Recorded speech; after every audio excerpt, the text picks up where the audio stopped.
Halo Bray, kembali lagi di Gaptek.id dan di video kali ini gua pingin membahas Intel Arc lagi. Setelah sebelumnya gua udah ngebahas Intel Arc A380.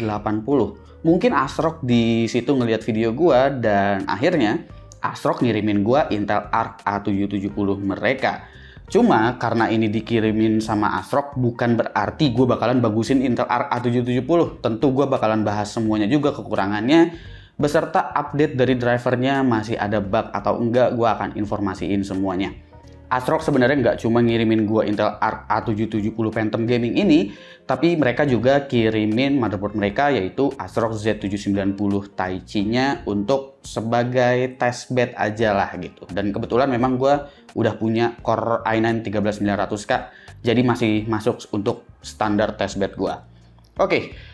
Sebelum gua membahas mengenai kelebihan dan juga kekurangan dari Intel Arc A770, mari kita bahas dulu dari segi desain ini seperti apa, karena ini bukan versi reference dari Intel, melainkan ini adalah versi Phantom Gaming dari ASRock.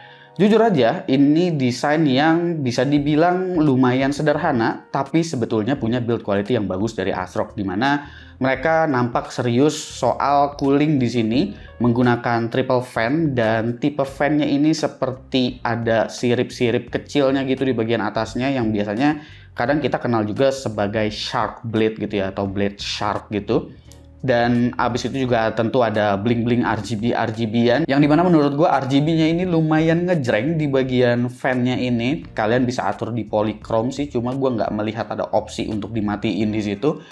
Tapi itu preferensi masing-masing buat kalian yang suka atau nggak suka RGB gitu ya.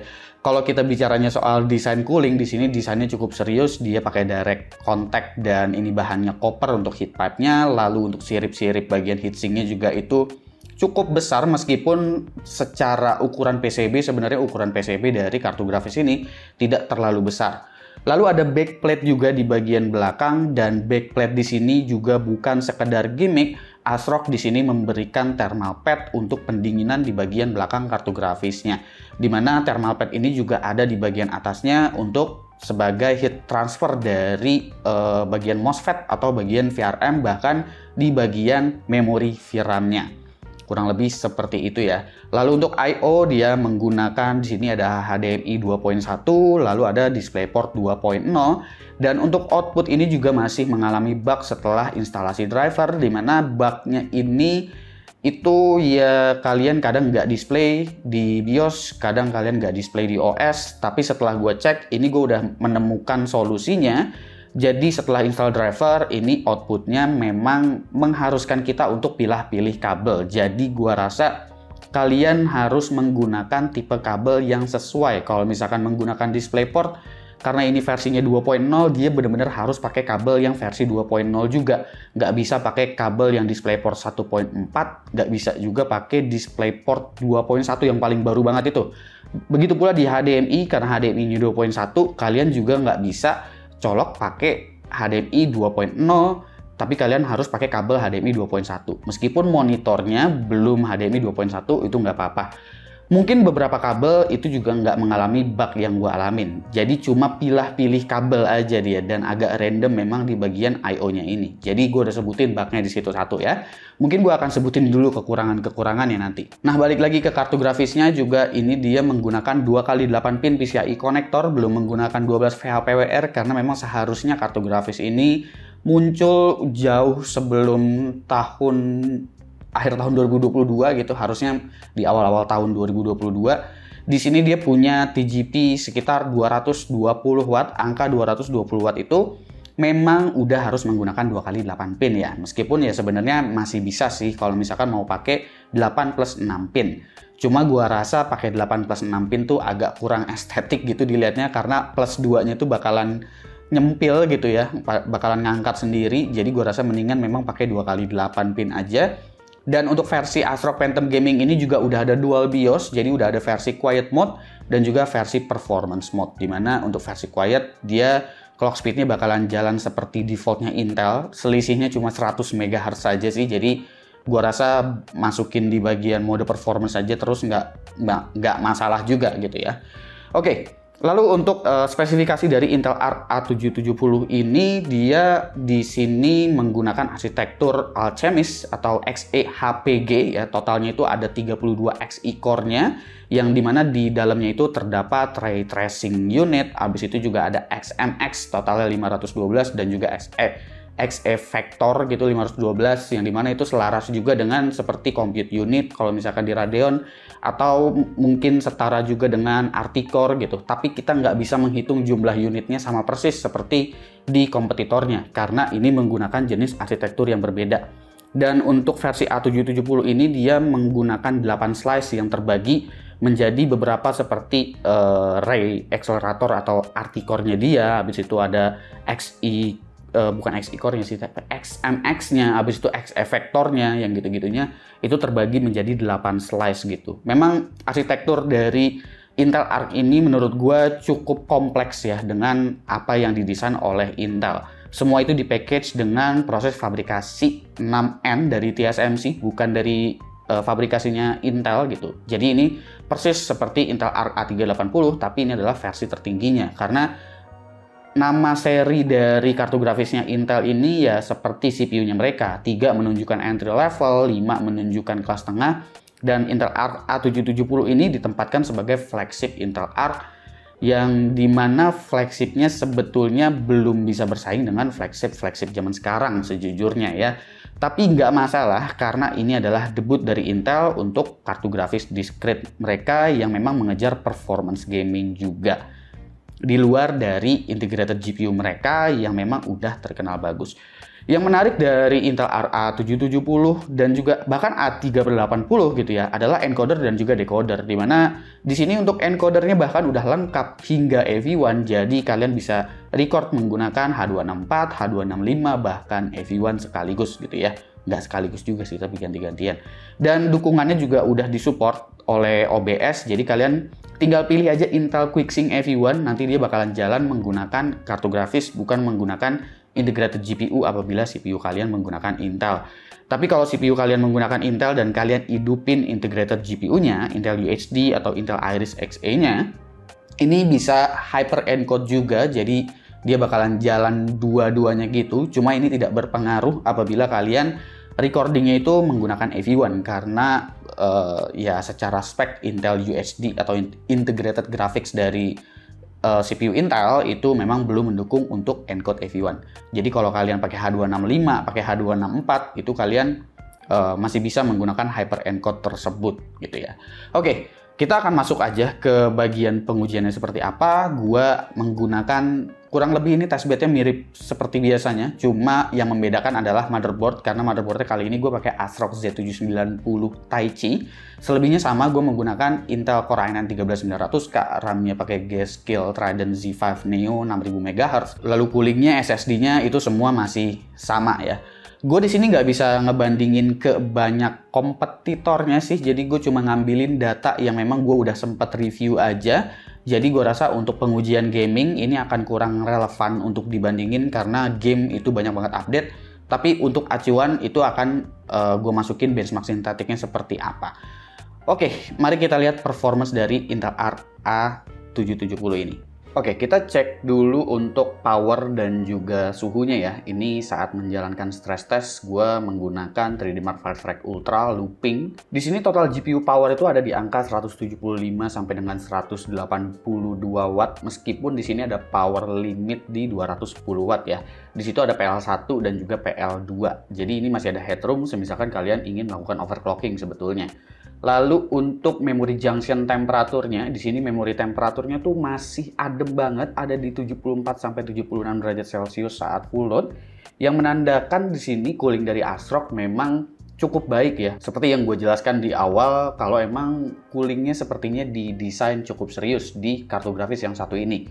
Lalu untuk GPU temperaturnya di sini ada di angka 74 sampai 76 derajat Celcius juga, yang dimana suhu segini tuh sebenarnya masih cukup normal, dan untuk GPU core-nya ada di 66 derajat Celcius. Jadi masih so-so dan masih oke juga karena masih ada di bawah 80 derajat. Kita lanjut ke 3D Mark Firestrike. Gue di sini akan berfokus pada resolusi 1080p dan juga 1440p karena ini kartu grafis sebetulnya masih kurang ideal untuk gaming di 4K. 3D Mark Fire Strike ada di angka 33 ribuan skornya. Angka segini tuh menurut gua udah cukup kompetitif bahkan dengan RX 6700 XT ataupun RTX 3070. Lalu 3D Mark Time Spy juga ada di angka 13.649. Di sini gue dapetin ini skor yang juga tipis-tipis dengan RTX 3070 ataupun RX 6700 XT.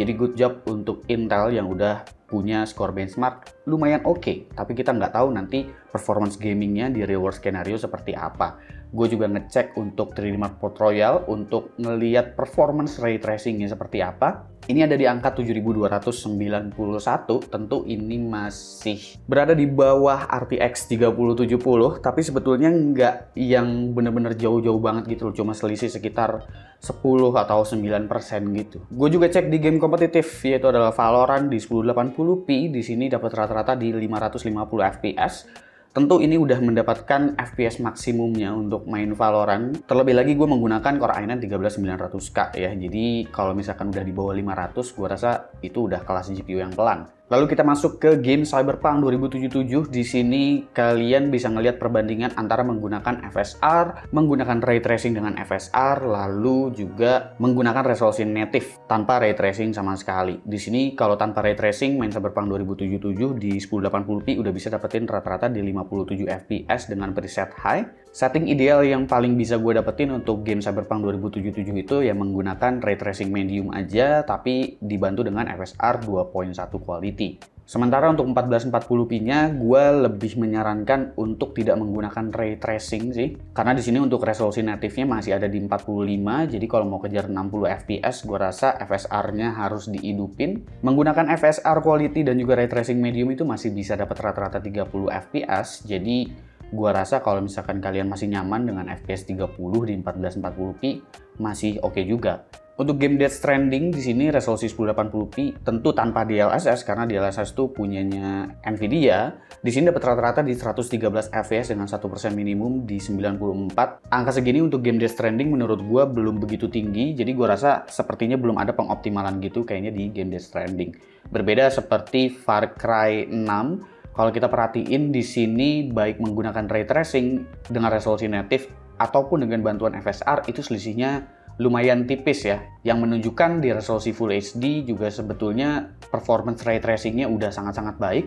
Lalu di 1440p juga masih nggak terlalu berasa. Tanpa ray tracing dia masih bisa dapetin mepet-mepet di 60 fps, mungkin bisa kekejar 60 fps kalau misalkan kalian menggunakan FSR. Bahkan menggunakan ray tracing juga performance-nya nggak begitu kerasa bedanya, yang menunjukkan lagi-lagi performance ray tracing-nya sangat baik. Ditambah dengan FSR juga masih ada improvement meskipun ya hanya 2 fps. Fitur XeSS atau Intel Xe Super Sampling ini ada di game seperti Shadow of the Tomb Raider. Di sini gue juga ngetes. Untuk game seperti Tomb Raider di sini nampaknya memang udah sangat-sangat optimize. Untuk resolusi native-nya aja dia dapat di 98 fps rata-ratanya dengan preset highest ya. Dengan ray tracing bahkan di 1080p masih bisa mendapatkan rata-rata 60 fps tanpa XeSS, dan kalau kita menggunakan XeSS dia ada improvement sekitar 63 fps, tapi di sini ingat lagi-lagi ray tracingnya semuanya ultra.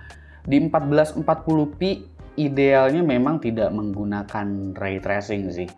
Karena kalau misalkan menggunakan ray tracing itu FPS yang kalian dapetin ada di 40-an. Balik lagi kalau misalkan kalian oke dengan rata-rata 30 fps di resolusi 1440p itu nggak masalah, atau turunin kualitas ray tracingnya mungkin ke medium. Menggunakan Intel XeSS itu ada improvement tapi sedikit aja. Gua rasa harus menggunakan ya XeSS yang performance atau ultra performance gitu untuk ngejar ke 60 fps, atau ya ray tracingnya diturunin. Lalu kita masuk ke productivity. Di sini Adobe Premiere untuk export ke 4K, project yang biasanya gue pakai benchmark di sini dapat di angka 1 menit 41 detik. Ini bukan angka yang paling cepat sebenarnya dari sejauh pengujian gua yang ada gitu ya menggunakan hardware acceleration. Tapi ini standar-standar aja menurut gua untuk exportingnya. Lalu di OBS gua ngecek kualitas di sini, bukan ngecek performance encodingnya, karena OBS itu yang kita pakai kan recording atau streaming. Gue record dengan 4K 8 Mbps atau 8000 kbps. Kenapa pakai bitrate kecil? Ini untuk nunjukin kualitas gambar ya. Dan di sini kualitas AV1-nya sangat-sangat baik. kualitas H264-nya juga baik, kualitas HEVC-nya juga sangat-sangat baik, dan memang Intel selalu terkenal memiliki encoder yang bagus. Mungkin kalau di Adobe tadi, gua rasa ya Adobe-nya aja yang perlu update. Karena untuk di OBS ini memang udah ada pengoptimalan ya untuk AV1 ataupun untuk HEVC-nya. Tadi gue juga udah sebutin kalau di bagian I/O itu ada bug-nya. Dan itu juga terjadi di Intel Arc A380. Tapi kalau kita mundur ke video A380 gua kemarin, itu kan bug-nya masih banyak banget. Dan untuk di Arc A770 ini dengan versi driver yang kalian lihat di Arc Control, itu udah mengalami perubahan yang lumayan jauh. Jadi bug-bugnya udah beberapa diatasi. Seperti UI dari Arc Control ini juga sekarang posisinya ada di tengah, nggak mojok lagi ke bagian pojok kiri atas yang menurut gua kelihatannya agak aneh untuk UI atau UX gitu. Slider, habis itu power limit untuk clock speed, fitur-fitur itu juga udah kembali ada dan kita bisa tuning. Paling minusnya itu nggak ada pengaturan fan curve, jadi fan speednya kita nggak bisa atur, dia cuma bisa auto aja. Dan untuk versi ASRock ini dia autonya itu baru muter fan-nya apabila suhunya itu mencapai angka 60 derajat Celcius, dimana ini membuat suhu dari Intel Arc A770 dalam kondisi idle cukup tinggi. Sebenarnya di idle 50-an itu masih nggak apa-apa sih, tapi kalau misalkan kalian parno kan sebenarnya kalian bisa setting fan curve-nya biar fan-nya muter di angka 51 atau di angka 55 derajat Celcius gitu ya. ASRock juga nggak ada utilities yang mengizinkan untuk tuning si Intel Arc ini, bahkan untuk fan-nya, jadi cuma ada polychrome. Jadi menurut gue itu masih salah satu kekurangannya. Dan kalau kita bicara bug, gue nggak menemukan bug yang benar-benar spesifik, tapi saat gue menggunakan OBS, itu untuk record H265 atau AV1, terkadang dia masih nggak mau record, menganggap kalau drivernya itu belum support. Tapi kadang-kadang kalau dicoba-coba lagi itu bisa. Dan menurut gue itu masih adalah salah satu bug dari si Intel Arc A770 ini. Tapi kalau bug dari segi performance gaming, abis itu dipakai untuk editing video, itu semua udah teratasi. Nggak ada yang bermasalah sama sekali secara performa. Untuk harga kurang lebih ini sekitar 6 juta gede gitu lah, hampir 7 juta. Beberapa ada yang jual 7 juta sih, tapi ada juga yang di bawah 7 juta kok. Dan untuk harga segitu, apakah oke secara performa? Menurut gue Intel Arc A770 ini bisa dikategorikan oke loh. Karena dengan harga kurang lebih ya 7 juta atau kurang sedikit, ini udah bisa sangat bersaing dengan RTX 3070 gitu ya. Ya meskipun tentu untuk performance ray tracing RTX tidak bisa dikalahkan hingga sekarang gitu. Tapi A770 punya keunggulan sendiri di mana mereka punya encoder AV1. Ya meskipun untuk record ini terkadang masih ada bug, tapi gua rasa kayaknya Intel lumayan gercep untuk memperbaiki driver mereka gitu ya. Cuma hitungan bulan aja dan nggak terus berulang-ulang gitu. Jadi menurut gua masih oke. Dan bicara performance ray tracing juga bahkan ini better daripada RX 6700 XT. Dan dari segi power pun kurang lebih ini mirip-mirip dengan kompetitor-kompetitornya seperti RTX 3070 atau RX 6700 XT. Jadi gue rasa Intel A770 ini patut sih apabila kalian mau coba, dan kalian gue rasa udah bisa untuk nyobain A770 ini tanpa takut. Tapi ya seperti yang gue sebutin tadi soal bugnya, itu paling yang perlu dikompromiin sedikit. Kalau misalkan kalian mau debugging sedikit, gue rasa masih cukup oke, karena secara performance Intel A770 ini udah cukup menjanjikan sebagai sebuah flagship debut dari Intel. Ya kita bisa bicarakan ini flagship dari Intel karena ini adalah seri tertingginya saat ini. Tapi kita nggak bisa bicara ini flagship yang bisa benar-benar bersaing dengan 7900 XTX atau RTX 4090 tentunya gitu ya. Oke, gue cukup puas dengan A770 ini. Sorry ya, gue belum nyobain ulang untuk Intel Arc A380. Dan gue juga nggak nyobain untuk game DirectX 9. Karena menurut gue, ya game DirectX 9 palingan game yang dipakai cuma CSGO doang.